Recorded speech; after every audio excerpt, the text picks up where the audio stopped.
Turnam gidersen Mardin'e, turnam yâre selam söyle. Turnam gidersen... 81 yılında Çevrik Ganireş, Türkçe adıyla Bingöl Karlova'da doğdum. Köyümüz çok küçük, böyle dağlarla çevrili, Kürt Alevilerin yaşadığı bir köydü. Ben 2 yaşındayken çeşitli nedenlerle köy terk edilmiş ve İzmir'e yerleşmişiz. 7 kardeşim 5.'siyim. Benden büyük ablalarım, abilerim çok iyi saz çalarlar. Hem Serhat Dengbeş kültürünün verdiği bir etki hem de Alevi olmanın verdiği saz çalıp söyleme kültüründen kaynaklı. Sürekli hanede türküler söylenir, kılamlar söylenir, deyişler, ağıtlar dile getirilirdi. İzmir'de Yamanlar Mahallesi'nde daha çok Kürt ve Alevilerin yoğun olduğu bir semte yerleştik. Varoşlar'da yaşıyorduk. Daha çok burada işte sol türküler söylenir. Bizim çocukluğumuz da biraz öyle geçti. İlkokulda kara önlüklerimizle gider gelirdik. Okulda bize öğretilen şarkılarla büyüdük. Okul etkinliklerinde hocalarım her zaman işte türküler söylettirirlerdi, Türkçe türküler söylettirirlerdi. Pikniklerde, gezilerde hadi Suna önce söylesin denirdi. Bu tabii bende bir özgüven de yaratırdı, hoşuma da giderdi. Daha sonra ortaokul, lise aynı şekilde hep böyle sesi güzeldir, hadi söylesin. Ve daha çok tabii Kürt olarak değil de işte doğuludur, hadi Suna söylesin denirdi. O nedenle aslında bende kısmen bir burukluk olurdu. Çünkü hep Kürt kimliğimle ve ben Kürtçe de söylemek isterdim. Bir kez denedim ama ihtar ile karşılaştım. Öyle bir anım doğdu. Hala ülkede kıramadığımız bazı şeylerden dolayı kaynaklı. Üniversite yıllarında İzmir'den almış olduğum o Ege türkülerinin etkisi, Balkan etkileri, yine Greek müzik, eski Rum müziklerini dinleme merakımdan dolayı ben de yaptığım müziğe bunların yansımasını da gördüm. Ve üniversitede önce Malatya İnönü Üniversitesi'nde İngilizce öğretmenliği okudum. Daha sonra yatay geçişle İzmir 950'de devam ettim eğitimimi. Orada yer yer müzik çalışmalarıma devam ettim. Kürtçe, Türkçe, Ermeni, Rum ezgilerinin yer yer kendini hissettirdiği şarkılar söylemeye başladım. Ama çok amatör düzeyde oldu bunlar. Turnam gidersen Aktaş'a, karlı dağlar aşağı aşağı.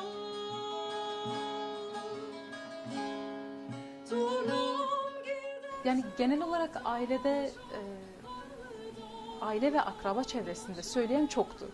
Yani hem seslerin yanık olması, hem saz çalıyor olmaları, dediğim gibi akşamları büyükler oturur, dengbeş kılamları söylerler.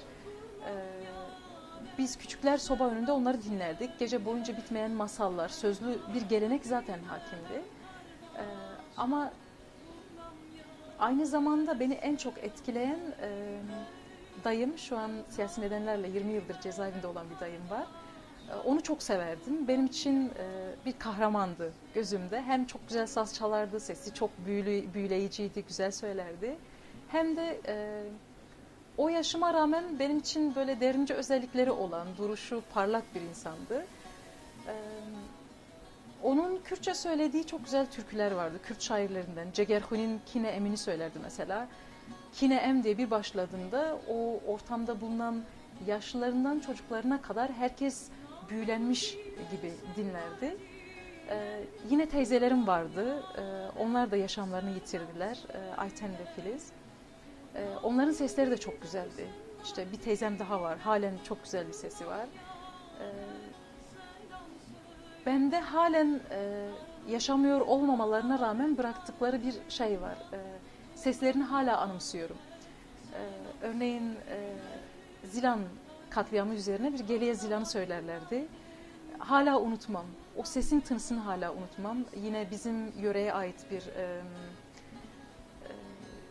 klan vardır. Kürtçe söylenir. Bingöl Şevti, Bingöl yandı diye. Bunu hiç unutmam.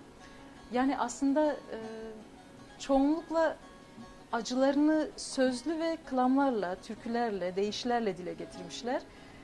Bunlar da bir şekilde bize aktarıldı.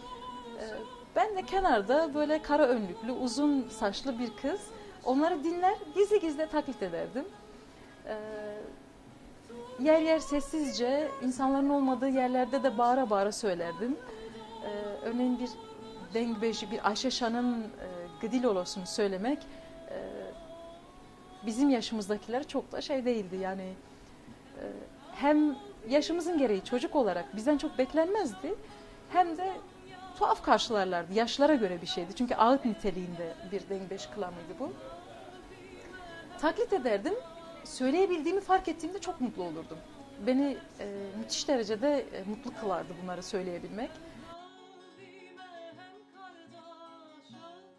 Lise yıllarımda işte biraz ülkede var olan mevcut siyasi atmosfer sizi de sürüklüyor tabii. Bir şeylere sempati, bir arayışınız var. İdeolojik bir arayış, politik bir arayışınız var.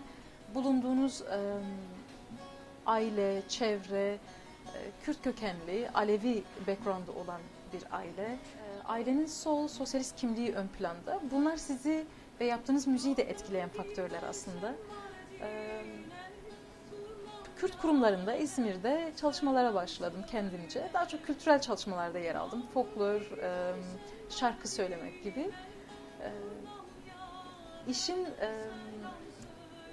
trajik yanı, ben Kürtçemi unutmuştum o zamana kadar. Yani çocukken geldiğimde Türkçe bilmezken liseli yıllarımda anlayabiliyordum ama konuşamıyordum Kürtçeyi.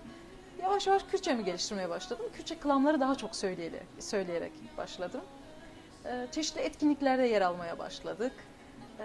Biraz ses ön plana çıkmaya başladı. İnsanlar beğendiklerini dile getirmeye başladılar. Sesini çok güzel geliştirebilirsin demeye başladılar.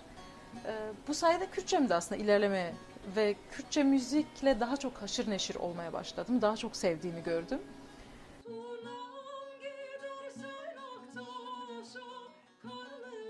2006 yılında Londra'ya geldim. Çeşitli eğitim süreçlerinden sonra hala içimde var olan o ben klam söylemek istiyorum, ben şarkı söylemek istiyorum isteği bir şekilde arayışlara sürükledi. Geldikten sonra belli arayışlara girdim. Hem kültürel olarak kendimi yakın hissedebileceğim ortam arayışlarına, hem de belki olur da şarkı söylerim diyebileceğim aslında arayışlar söz konusuydu. Mevcut yurtsever kurumlarda çalışmalara başladık. Kültürel çalışmalarda daha çok kendimi iyi hissettiğimi fark ettim. Motivasyonun aslında biraz daha güçlü olduğunu fark ettim. Yer yer yöresel Kürt kadın giysileri giyerek klamlar söyledik. İngiltere'de bulunduğum bu süre içerisinde bu işi biraz daha profesyonel yapabilirim aslında düşüncesiyle 3 yıl kadar önce şan dersi almaya başladım. Çok da benim için verimli oldu. Sesi daha rahat kullanabilmeyi öğrenmek, özellikle dengbeşlerde, dengbeş klanlarda kullanabilmek çok büyük bir avantaj oldu benim için. Zamanla çeşitli kesimlerden, özellikle Kürtçe söylüyor olmamdan kaynaklı çeşitli teklifler geldi. Bunlardan biri de Londra South Üniversitesi'nde yapılacak olan Kürt Festivali'ydi, Kürt Müzik Festivali'ydi. Çok büyük mutlulukla kabul ettim. Çalışmalara başladık, provalar aldık. O sırada bu işi çok profesyonel yapan insanlarla karşılaştım. Ve sahne aldığımız gün de aslında kendimde var olan özgüven sorunun aşılabileceğini fark ettim. Çünkü çok pozitif yorumlar aldım. Özellikle Londra'da çok fazla Kurmancı Zazaki bilip de bu anlamda klamlar söyleyen çok fazla kimse yok. Özellikle bayan sesi çok fazla yok. Ve bunu hakikaten derli toplu söyleyen çok fazla kimse yok.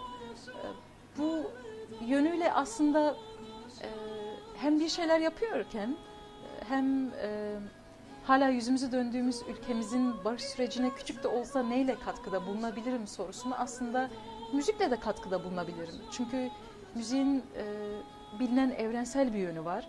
Aynı zamanda müzik multikültüreldir, çok kültürlüdür ve milliyetçiliğe karşıdır, asimilasyona karşıdır. O zaman neden buradan başlayıp da bir şeyler yapılmamalı düşüncesiyle SOAS'ta bir de Kürtçe müzik grubu kurmaya karar verdik. Çeşitli müzisyen arkadaşlarla. Çok da güzel, başarılı bir çalışma oldu.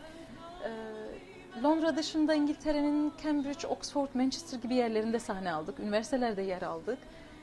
Ve çeşitli halklardan, insanlardan çok olumlu eleştiriler, çok olumlu yorumlar aldık. Etnomüzikoloji öğrencilerinden gelip ödevlerine yardımcı olmamız istendi. Kürtçe müziğine ilişkin çok fazla şey bilmiyoruz. Çok enteresan. Bu vatansız halkı biraz daha tanımak istiyoruz. Onun müziğini biraz daha tanımak istiyoruz gibi çok bizi mutlu eden şeylerle karşılaştık ve ben de bu yönüyle müzik bir anlamda tek başına eğlenmek için bir araçtan ya da bir amaçtan ziyade toplumsal bir yönü olan bir şeye dönüştü. Kürtçe müziği bu şekilde anlatabilirim, Kürtleri bu şekilde anlatabilirim gibi bir amaca dönüştü. Ve bunu çok da keyif yaparak, keyif alarak yapmaya başladım. Halen Londra SOAS Üniversitesi'nde Kürtçe Müzik Departmanı'nda ve aynı zamanda Rebetiko Müzik Departmanı'nda yer alıyorum. Rebetiko Müzik Departmanı'nda yer almamın sebebi de benim İzmir'den kalan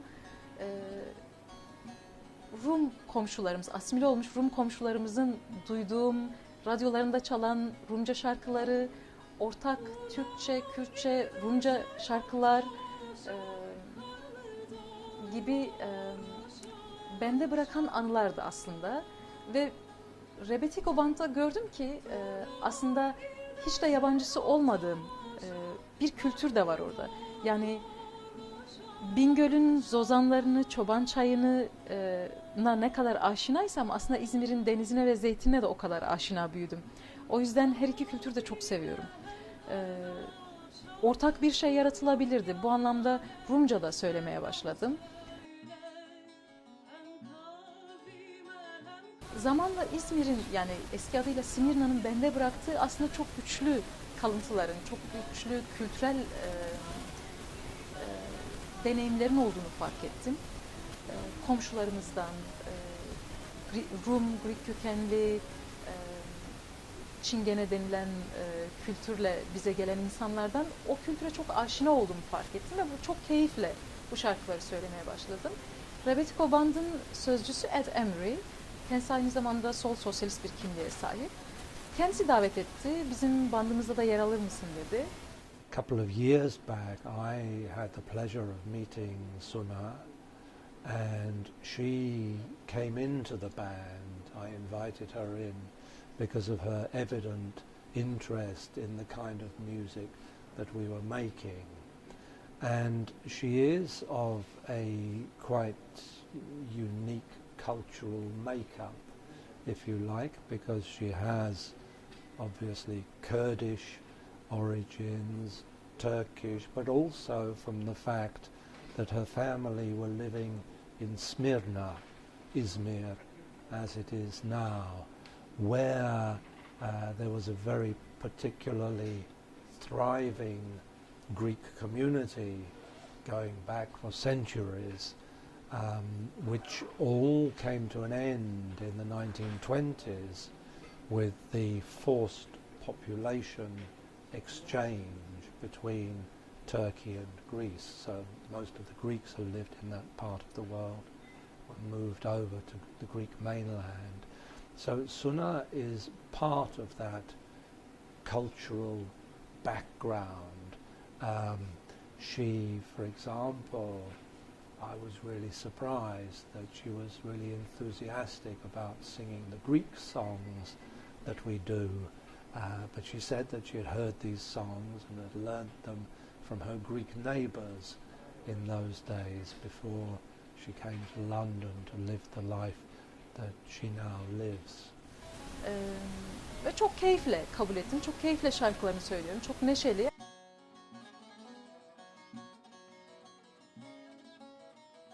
Müzik yaparken toplumsal olayları ele almayı daha çok önemsiyorum. Müziğin çok farklı amaçlarla dile getirildiği kesin. Benim de böyle bir tarzım var. Toplumsal olayları dile getirme, yaşadığımız koşullara ya da yaşanmış koşulları dile getirme, insanları yeri geldiğinde güldürme, mutlu etme.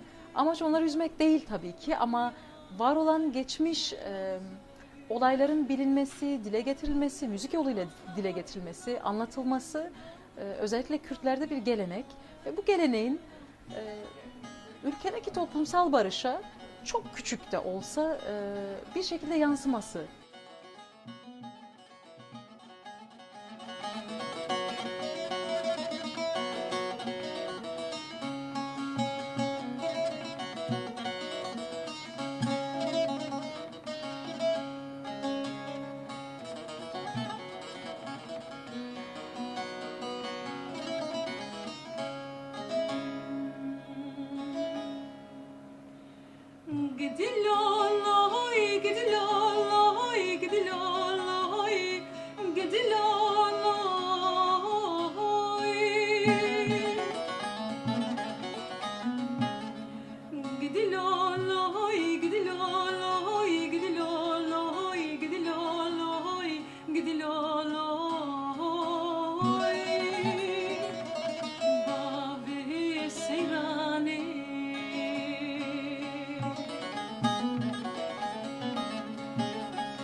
Kıştık hep olsa